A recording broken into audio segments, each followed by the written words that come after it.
그리스도인으로 산다는 것은 단순히 교회를 다니는 것을 의미하지 않습니다. 왜 그런가 하면 교회를 다닌다고 할지라도 다 그리스도인이라고 말할 수 없기 때문에 그런 거예요. 교회를 다니지만 아직 그리스도인이 안 될 수도 있고요. 혹 교회를 다니면 자동적으로 그리스도인이 되는 것으로 착각하고 그냥 그리스도인처럼 행세하면서 살아갈 수도 있다는 것입니다. 마태복음 13장에 보니까 사람들이 잘 때에 원수가 와서 가라지를 뿌리고 갑니다.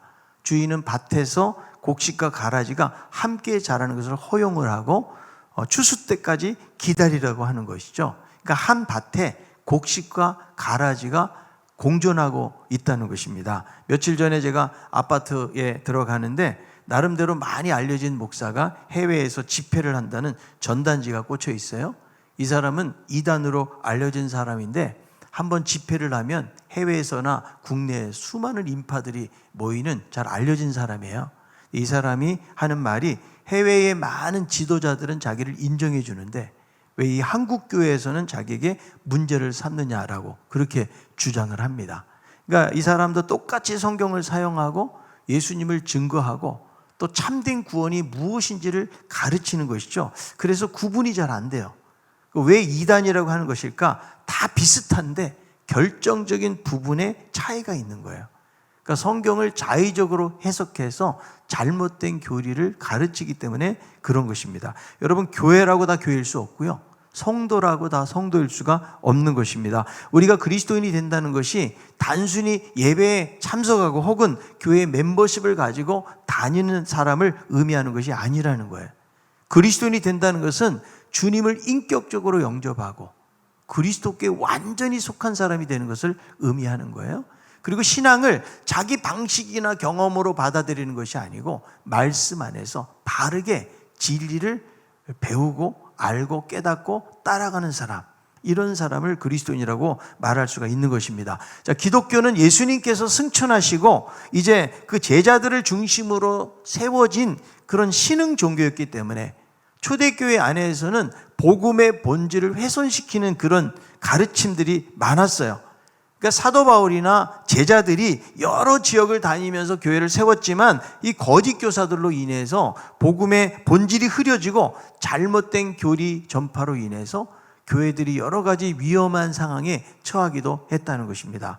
자, 사도 바울이 지금 감옥에 있지만 이 빌립보 교회가 다른 교회들처럼 그렇게 심각한 상황은 아니었지만 그럼에도 불구하고 여전히 교회 안에서 위협이 되어지는 거짓 교사들이 있었기 때문에 복음의 본질이 흐려질까 봐 다시 한번 이 편지를 통해 가지고 그들을 상기시키고 거짓된 가르침에 대해서 경계를 하고 있는 것입니다.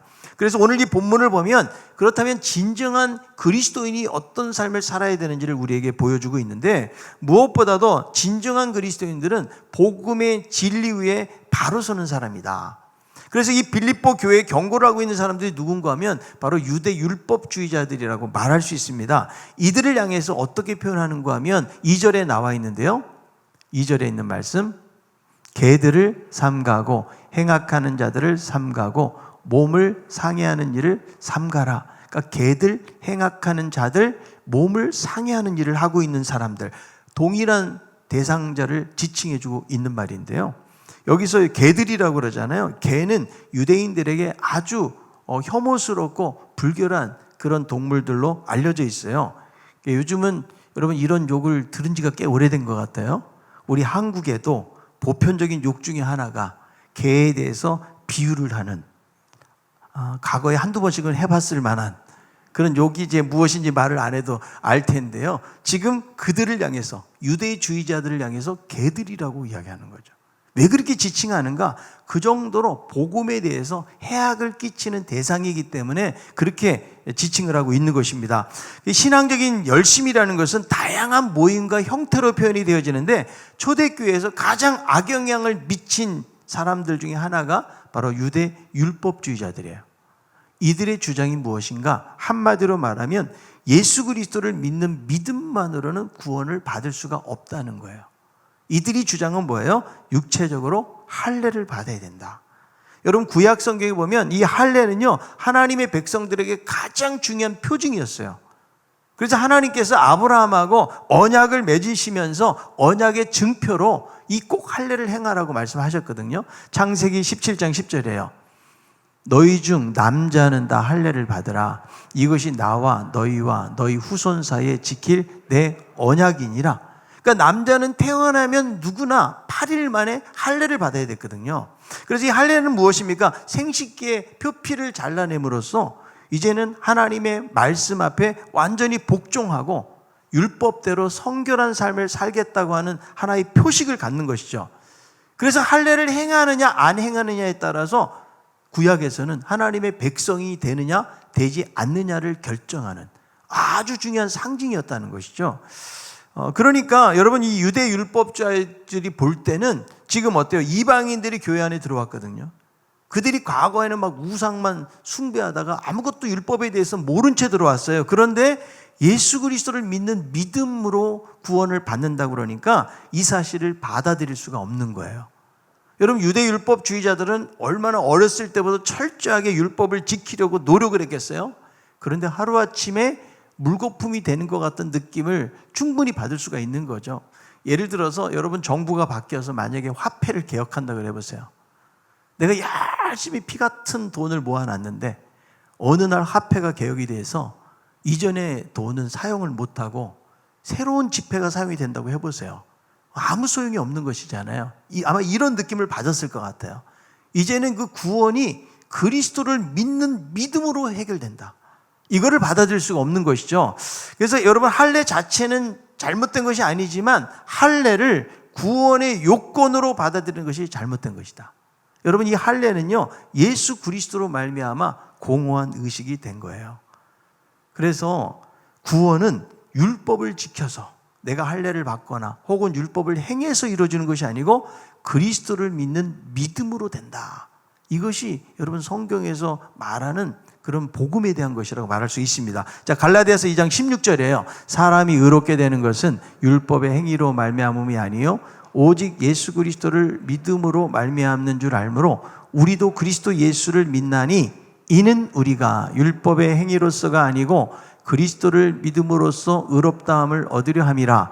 율법의 행위로서는 의롭다함을 얻을 육체가 없느니라. 그러니까 무슨 의식을 행하고 지켜내야 구원에 이르는 것이 아니라는 거예요.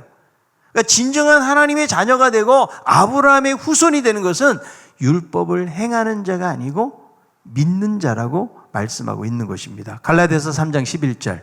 또 하나님 앞에서 아무도 율법으로 말미암아 의롭게 되지 못할 것이 분명하니 이는 의인은 믿음으로 살리라 하였음이라. 그래서 여러분, 구원은요 그리스도의 값없이 주시는 선물이에요. 우리가 여러분 구원을 받은 것은 행위를 지키고 어떤 조건을 만족시켜가지고 구원받는 것이 아니고 바로 주님이 우리에게 값없이 주시는 그 선물이라고 말씀해주고 있다는 거예요. 그런데 할례주의자들에게 뭐가 중요해요? 행위가 중요한 거예요. 그리스도의 값없는 내로 되는 것이 아니고 할례라고 하는 의식을 행해야 그래야 구원받을 수 있다. 한마디로 말하면 행위가 구원의 조건이 되는 거예요. 우리는 여러분 행위가 조건이 아니고 구원의 결과라고 받아들이는 거죠. 그래서 이런 면에서 율법주의는 성경과 어긋나고 있다는 거예요. 자, 그리고 이 율법주의자와 반대되는 사람들이 또 있어요. 도덕 폐기론자들이에요. 그러니까 이 사람들은 예수를 믿었으니까 이제 더 이상의 행위는 필요 없다. 이것을 가르치다 보니까 이제는 거스릴 것이 없는 거예요. 하나님이 구원을 해주시는데 내가 어떻게 살든 상관없다는 거예요.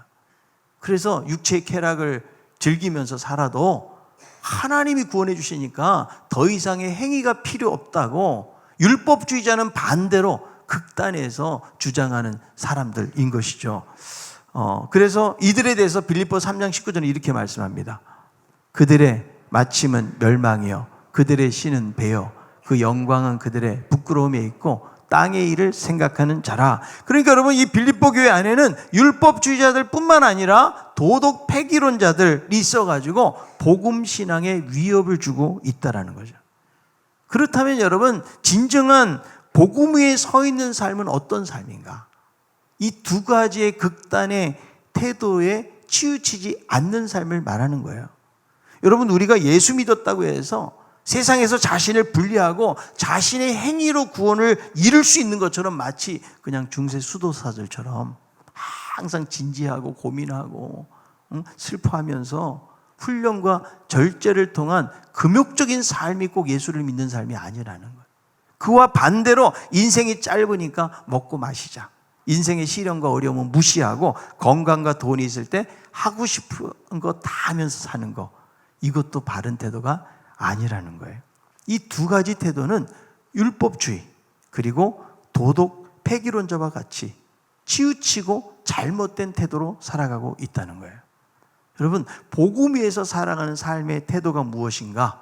오늘 이 빌립보서를 통해서 볼 때에 그 특징이 무엇인가 하면 바로 기쁨이에요. 자, 빌립보서 3장 1절입니다. 끝으로 나의 형제들아 주 안에서 기뻐하라. 너희에게 같은 말을 쓰는 것이 내게는 수고로움이었고 너희에게는 안전하니라. 그래서 이 기뻐하라는 말씀이 빌립보에서 일관성 있게 계속 나오는 태도죠. 그래서 여러분, 바른 진리 안에 살아가잖아요. 그러면 이런 기쁨이 생길 수밖에 없다는 거예요. 여러분, 율법으로 살면 기쁨 유지가 안 돼요. 우리가 율법을 온전히 지킬 수도 없지만 내가 율법을 잘 지켰다 그러면 어떤 생각이 들겠어요? 내가 공로주의가 싹 트는 거예요. 율법을 못 지키면 스스로 자책하고 죄책감에 빠지게 되어지는 거예요. 여러분, 율법의 행위대로 구원받으려고 한다면 우리는 저주 아래 거할 수밖에 없다고 성경은 말씀해요. 갈라디아서 3장 10절 무릇 율법 행위에 속한 자들은 저주 아래 있나니 기록된 바 누구든지 율법책에 기록된 대로 모든 일을 항상 행하지 아니하는 자는 저주 아래 있는 자라 하였습니다. 내가 10가지 중에서 9가지를 다 지켰는데 한 가지를 못 지켰다. 율법의 저주 아래로 들어가는 거예요. 야고보서 2장 10절이에요. 누구든지 온 율법을 지키다가 그 하나를 범하면 모두 범한 자가 된다. 그래서 여러분, 한 가지라도 못 지키면 범한 자가 된다라는 거예요. 여러분, 아브라함이 자신의 행위를 통해서 믿음의 조상이 된 것이 아닙니다. 창세기 15장 6절 아브라함이 여호와를 믿으니 여호와께서 이를 그의 의로 여기셨다. 그러니까 아브라함이 어떤 행위 때문에 의인이 된 것이 아니고 여호와를 믿으니라고 이야기하고 있다는 거죠. 로마서 3장 28절입니다. 그러므로 사람이 의롭다 하심을 얻는 것은 율법의 행위에 있지 않고 믿음으로 되는 줄 우리가 인정하노라. 자, 그렇다면 여러분, 왜 율법이 필요한가 하는 것이, 율법을 주신 이유는 율법을 통해서 우리의 죄를 깨닫게 해주는 역할을 하는 거예요. 그리고 율법을 통해서 그리스도를 의지하게 만드는 역할을 하는 거죠. 여러분, 우리들도 말씀대로 막 살고자 하지만요, 항상 우리가 경험하는 건 뭐예요? 내가 말씀대로 제대로 살 수 없다는 것을 경험하게 되어지는 거예요. 그래서 구원은 내 힘으로 되는 것이 아니고 오직 그리스도의 힘으로 된다. 그래서 더 주님 앞에 가까이 나아가는 그런 역할을 율법이 하고 있다는 것입니다. 우리 스스로는 율법을 다 지켜낼 수가 없기 때문에 예수 그리스도가 이 땅에 오셔서 율법을 다 지켜내신 거예요. 그리고 그분을 믿는 자에게 구원을 주신다고 성경은 말씀해 주고 있기 때문에 우리가 여러분 천국 가는 거 우리의 착한 양심, 선한 행실, 종교적인 열심 때문이 아니고 우리들은 순전히 예수님 덕분에 가게 된 줄로 믿습니다. 그래서 구원은 내가 쟁취한 것이 아니고 이것이 수동적으로 우리에게 주어졌기 때문에 이것을 은혜라고 말하는 거예요. 여러분, 우리가 그리스도인이 되는 것은요, 믿는 순간이에요. 내가 성경을 어느 정도 알고 신앙생활을 열심히 해가지고 어느 조건을 만족시켜야 그리스도인이 되는 것이 아닙니다. 여러분, 교회에서 직분을 줄 때는요, 나름대로 어떤 조건이 있습니다. 그 조건에 만족이 돼야, 여러분, 신앙생활 열심히 하는 분에게 직분을 줘야지 아무나 시간이 됐다고 줄 수는 없잖아요. 그죠? 그렇게 조건이 있어요. 그러나 그리스도인이 되는 것은 다른 조건이 없어요. 예수 그리스도를 믿는 순간 되는 거예요. 아멘? 여러분, 스위치를 켜면 불이 한참 있다 들어옵니까? 곧바로 들어오잖아요. 믿는 순간 곧바로 하나님의 자녀가 되는 거예요. 물론 신앙적으로 성숙하는 데는 여기엔 시간도 많이 필요하고 여러 가지 연륜도 많이 포함이 되어지지만, 그러나 하나님의 자녀가 그리스도가 되는 것, 이것은 그리스도인이 되는 것은 순간적으로 예수를 믿는 순간 된다고 이야기해요. 그래서 여러분, 구원은 인간의 노력으로 되는 것이 아니고 하나님이 값없이 주시는 선물이라는 거예요. 여러분, 이게 복음이에요. 우리가 이 선물을 받았기 때문에 우리는 어떤 환경 속에서도 기뻐할 수가 있다는 거예요. 그래서 이 말씀 속에 주 안에서 기뻐하라, 이 태도가 거짓된 가르침에 대해서 자기 자신을 지키는 최선의 방법이고 구별되는 방법이에요. 여러분, 율법주의로 살잖아요. 주님 안에서 기쁨을 얻을 수가 없어요. 방종주의로 살아보세요. 여러분, 허무하고 그 안에서 기쁨을 얻을 수가 없는 거예요. 그러나 복음 위에 굳건하게 서 있는 사람은 그 은혜 때문에 날마다 기뻐할 수가 있다는 거예요. 여러분, 사람은요 40살이 넘으면 자기 얼굴에 책임을 진다고 그러거든요. 지금 여기 대부분 40살이 다 넘었어요. 부모로부터 물려받은 이 얼굴에 책임진다고 과연 달라질 것인가?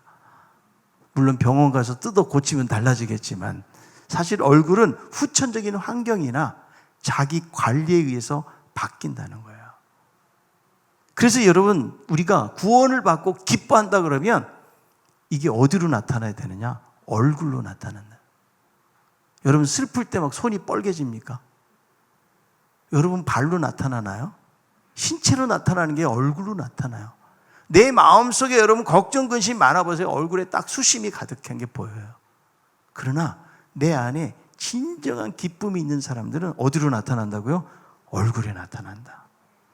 여러분, 사람을 만났을 때 첫인상의 결정적인 요인이 무엇인지 아십니까? 직장인 822명을 조사했더니 외모가 아니고 첫 번째가 얼굴 표정이 74.5%. 그 다음에 외모의 준수함이나 차림새나 그 사람이 쓰는 말, 이런 것들로 나타난다는. 그래서 여러분, 사람에게는 뭐가 중요하냐? 첫인상이 중요한데, 첫인상 어떤 사람? 웃는 얼굴과 태도가 상대방에게 호감을 준다는 거예요. 그래서 여러분, 주 안에서 기뻐하는 사람은요 얼굴부터가 다르다는 거죠. 여러분, 전도하는 방법이 뭔지 아십니까? 웃는 얼굴로 다가가는 거예요. 인사를 하고 그럴 때 마음이 열리는 거예요. 여러분, 웃지도 않고 말도 안 하는 사람은요 가까이 가기도 힘들어요. 그래서 여러분, 우리가 구원의 그 기쁨이 얼굴로 나타난다. 물론 요즘은 지금 마스크를 끼고 다니기 때문에 그 사람의 얼굴을 확인할 수가 없어요. 우리 여자분들은 화장을 안 해도 되니까 기뻐하더라고요. 마스크 끼는 것도 불편하긴 하지만. 그러나 여러분, 우리의 보이는 눈을 통해서라도 기쁨을 그들에게 보여줘야 되는 거예요. 아멘? 진짜 기쁜 사람은요 그렇게 사는 거예요. 그래서 여러분, 주님이 구원을 이루셨기 때문에 율법주의자들은 자기 행위에 집중을 하는 거예요. 그러나 그리스도인들은 그리스도가 행한 일에 집중을 하기 때문에 우리는 주 안에서 기쁨을 누리면서 살아갈 수가 있다는 거예요. 우리들은 의식이나 규례나 종교로 기뻐하는 것이 아니에요. 믿음의 근원 되시는 그리스도로 말미암아 기뻐하는 거죠. 여러분, 사도 바울이 어떻게 이 감옥 속에서 이런 환경 속에서 기뻐하라는 말을 이 빌립보에서 주제가 될 만큼 계속 강조하고 있는 것일까? 여러분, 인간적으로 생각할 때 낙심이 되잖아요. 요즘 여러분, 코로나 막 우울증으로 많은 사람들이 시달리고 어려움 가운데 살아가게 될 때에 우리가 여러분 기쁨의 근원 되시는 그리스도를 바라보잖아요. 어떤 환경에서도 기뻐할 수가 있다는 것이죠. 그래서 여러분, 이 기쁜 마음을 가질 때에 교회 안에서 일어나는 분열이나 갈등이나 불평이나 교만한 마음들이 일어나지 않도록 막아준다. 그리고 주 안에서 기뻐하는 것이 잘못된 태도를 막아주는 가장 안전한 것이라고 성경은 우리에게 말씀해주고 있다는 것입니다. 여러분, 바른 진리 안에서 바로 서 있는 진정한 그리스도인들에게는 하나님이 주시는 기쁨이 있다는 거예요. 날마다 진리 안에서 기뻐하는 우리 성도들 되길 바랍니다. 근데 진리에 대해서 잘못된 태도를 가지면 기쁨을 잃어버려요. 기뻐할 수 있다. 그리고 또 하나는 무엇인가 하면 바른 진리 위에 서기 위해서는 영적인 분별력을 가지고 있어야 된다. 왜냐하면 세상에는 포장되고 그릇된 어떤 가르침들이 너무나 많기 때문에 그래요. 요즘 여러분, 명품하고 짝퉁이 구별이 됩니까? 눈으로는 구별이 안 돼요. 전문가들이 봐도 잘 알 수가 없다는 거예요. 여러분, 이단들을 외향으로 봐가지고 구별이 됩니까? 그 사람들 눈이 3개 달리고 인상이 안 좋고 그런 게 아니에요. 너무 비슷해가 식별할 수가 없어요. 그들도 교회 다니고 성경 공부 다니고 열심히 찬송하고 예배하는 삶을 그들도 살아가고 있다는 거예요. 지난번에 제자반에서 삼위일체를 배웠어요. 그래서 과제가 삼위일체를 다른 사람들에게 어떤 방법으로든지 전하고 그 느낌을 적어오라는 것이 과제였거든요. 그래서 한 집사님이 자기의 가까이 있는 지인, 오랫동안 함께했던 지인인데 일주일에 성경 공부를 3번씩이나 간다는 거예요. 얼마나 열심히 신앙생활을 하는 사람이에요. 그래서 그분에게 삼위일체를 물어봤대요. 그랬더니 그분이 대답한 거를 들어보니까 제자반에서 배웠던 삼위일체 내용이 아닌 거예요. 그래서 말을 하다가 알고 봤더니 이 사람이 이단에 빠져있는 사람이라는 사실을 이 집사님이 발견하게 된 거예요. 그래서 참 제자반 하기를 너무너무 잘했다 이렇게 이야기를 하는데 여러분 겉으로는 모르는 거예요. 그냥 함께 있으니까. 그런데 이 진리를 나누다 보니까 무엇이 잘못됐는지를 알게 되었다는 거예요. 여러분 이단도 예수님 이야기하고 구원을 이야기하고 거기 가면 훨씬 더 좋은 환경에서 많은 사람들이 하나님을 섬긴다고 그들도 이야기하고 있다는 거죠. 특별히 여러분 우리가 지금 살아가는 이 시대는요 영적으로 혼탁한 시대예요. 그러니까 바른 진리를 깨닫지 못하도록 수많은 거짓된 가르침들이 교회 안에 팽배하게 있기 때문에 이런 가운데 우리들은 영적 분별력을 가지고 바른 진리를 추구하면서 살아가야 된다는 것입니다. 마태복음 24장 4절이에요. 예수께서 대답하여 이르시되 너희가 사람의 미혹을 받지 않도록 주의하라. 많은 사람이 내 이름으로 와서 이르되 나는 그리스도라 하여 많은 사람을 미혹하리라. 한국에는 자기가 예수라고 주장하는 사람들이 얼마나 많은지 몰라요. 다 이단들인 것이죠. 그래서 우리는 바른 진리 위에 신앙을 갖기 어려운 시대를 살아가고 있다는 거예요. 그리고 우리가 살아가는 이 시대 자체가요 포스트 모더니즘이라고 그러죠. 몇 가지 특징들이 있어요. 첫째는 세속화가 막 가속이 되어져 가면서 사람들이 미래나 내세에 대한 관심이 없어요. 그냥 현실적으로 내가 느끼는 거, 내가 좋으면 되는 거예요. 그래서 먹고 마시고 어떤 육체적인 쾌락을 누리는 거에 많은 사람들의 생각이 가 있기 때문에 이런 사조가 있다는 거예요. 두 번째는 무엇입니까? 절대적인 진리가 부정되는 시대를 우리는 살아가고 있다는 거예요. 여러분 과거에는 그래도 안 믿는 사람도 나름대로 공유하고 있는 도덕적인 가치관들이 있었다고요. 지금은 여러분 이것이 무너졌어요. 여러분 성에 대한 정체성, 꼭 남자가 여자와 결혼을 해야 되는가 이런 거 여러분 생각해 보신 적 있으세요? 너무 당연한 거잖아요. 그런데 남자끼리 왜 결혼하면 안 돼? 왜 여자끼리 결혼하면 안 되는가? 좋으면 하는 거지 왜 안 되나? 도대체 누가 못하게 막고 있는 것인가? 이렇게 질문을 던지면서 이런 도덕적 가치의 정면으로 도전하고 있다는 거예요. 그래서 저도 슬슬 요즘 겁이 나기 시작했어요. 남자끼리 손잡고 여자끼리 손잡고 와서 목사님 저희 사랑합니다. 줄에 서주세요. 혹시 그럴까 봐. 그러니까 여러분 제 방에 올 때는 손잡고 오시면 안 돼. 동성끼리는. 그런 여러분 절대적 진리가 부정이 되다 보니까 공유하는 그런 가치관들이 점점 무너져가고 있다는 거죠. 그리고 또 하나 가장 위험한 것 중에 하나가 뭐냐면 실용주의 물결이라는 거예요. 사람들이 거짓이냐 참이냐 이것을 구분하지 않고 일단은 이것이 나에게 유익이 되느냐 여기에 사람들의 관심이 가 있는데 여러분 그리스도인들이 가장 조심해야 될 것이 바로 이거예요. 그래서 기독교 중에서 가장 위험한 것이 무엇인지 아십니까? 자기중심적 기독교라는 거예요. 자기중심이죠. 내가 편하고 모든 게 내 중심이 되는 거예요. 여러분 그런 사람이 자기의 것을 얻기 위해서는 막 기도도 열심히 할 수 있고 종교생활에 열심을 낼 수 있지만 그거보다 위험한 것이 없다라는 거예요.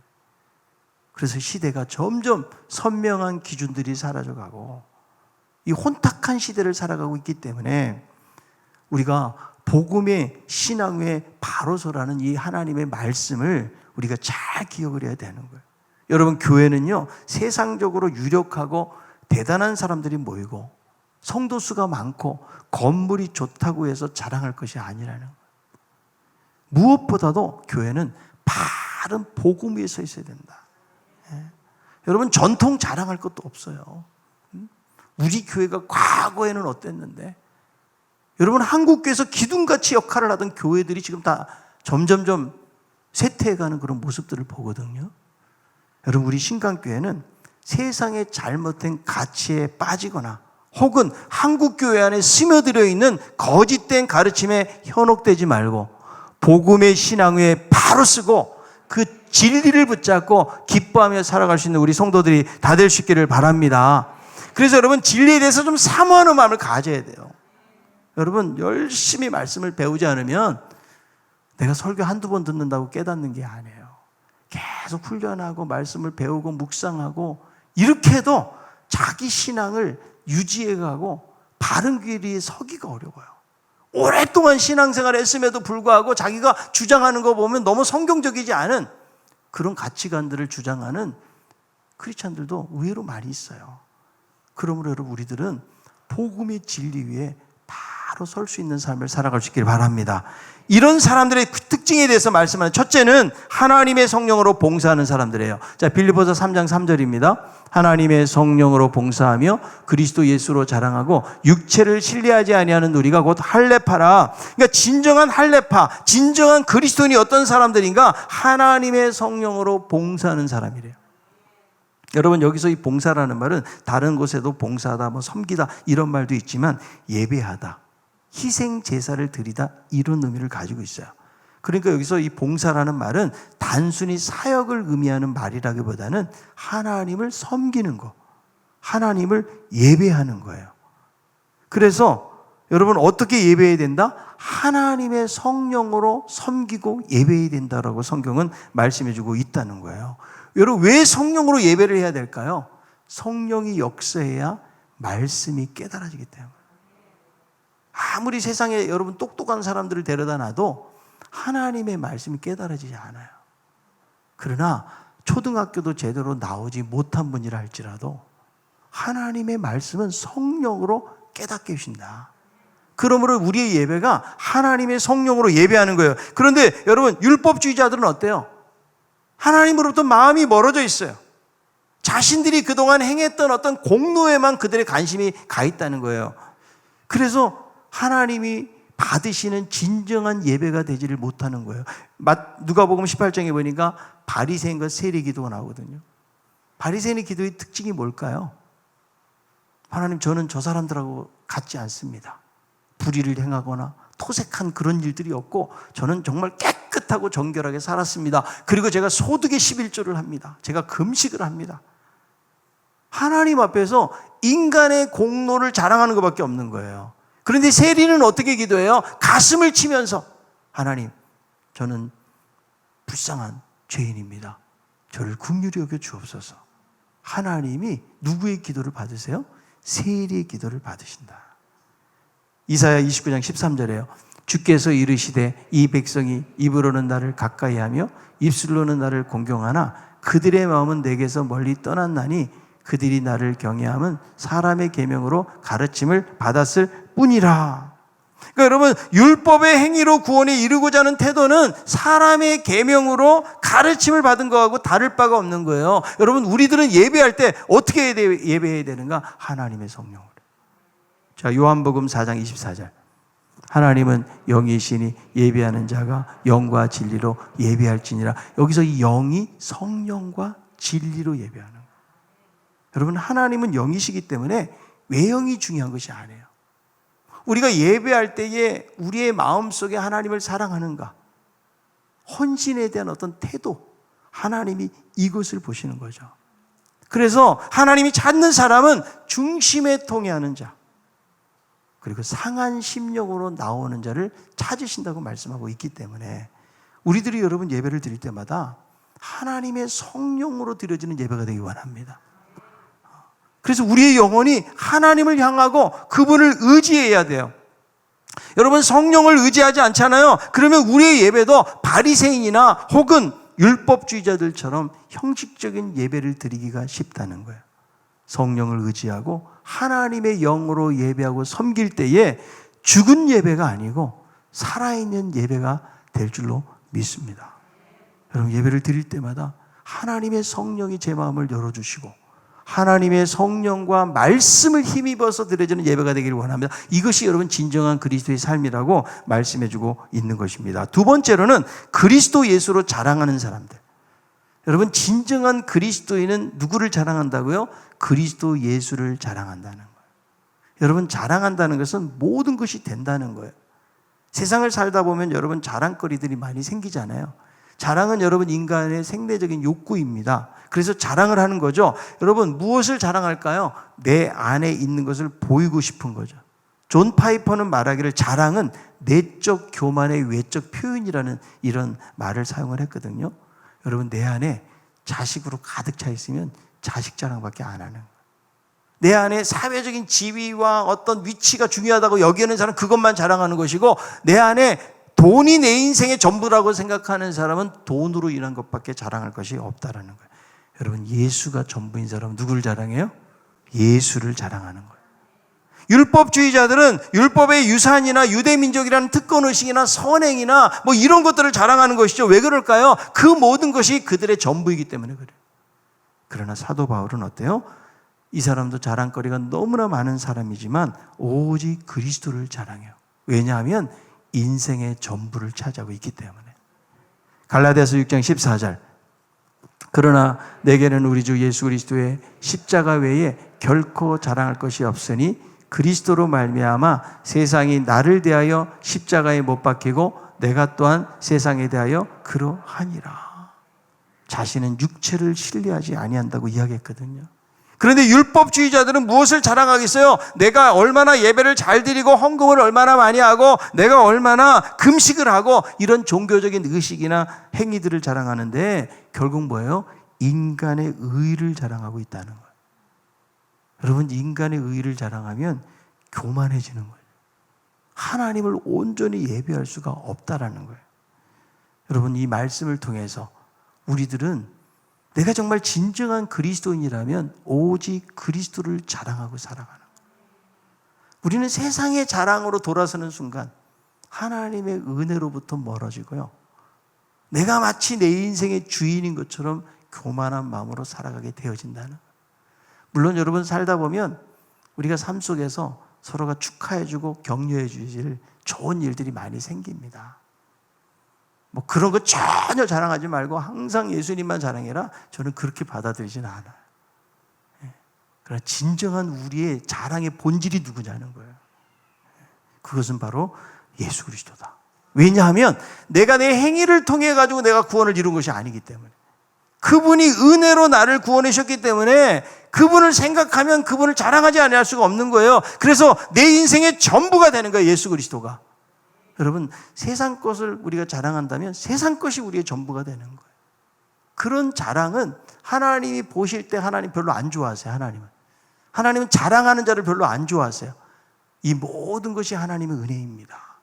내가 정말 자랑할 만한 것들이 생겼지만 그것이 내가 열심히 수고하고 땀을 흘리고 노력을 해서 그런 일을 성취하고 이뤘다고 할지라도 우리는 그래 내가 잘나서 이렇게 된 거야 라고 말하는 것이 아니고 이 모든 것이 주님이 행하신 일입니다. 이런 겸손한 고백을 가지고 나아간 자를 통해서 하나님의 영광이 나타나게 될 줄로 믿습니다. 여러분, 진정한 그리스도인은 어떤 사람이에요? 복음의 진리에 바로 서서 주님 안에서 기뻐하는 삶을 살아가는 거예요. 진정한 그리스도인들은 영적으로 혼탁한 세대 속에서 바른 진리를 따라가는 사람들, 그리고 하나님의 성령으로 예배하며 그리고 오직 그리스도 예수만 자랑하는 사람들이 진정한 그리스도인인 것을 성경이 우리에게 말씀해주고 있습니다. 여러분, 외형적인 우리의 삶 속에 다시 한번 이 말씀을 통해서 내가 정말 내 인생의 주인으로 그리스도가 역사하고 있는가? 내가 정말 주님만 바라보고 주님이 내 안에 모든 것을 차지하시고 내 인생의 전부이신가? 이런 부분들을 돌아보면서 온전히 예수 그리스도를 바라보고 신실한 그리스도인의 삶을 살아갈 수 있는 저와 여러분들이 다 될 수 있기를 바랍니다.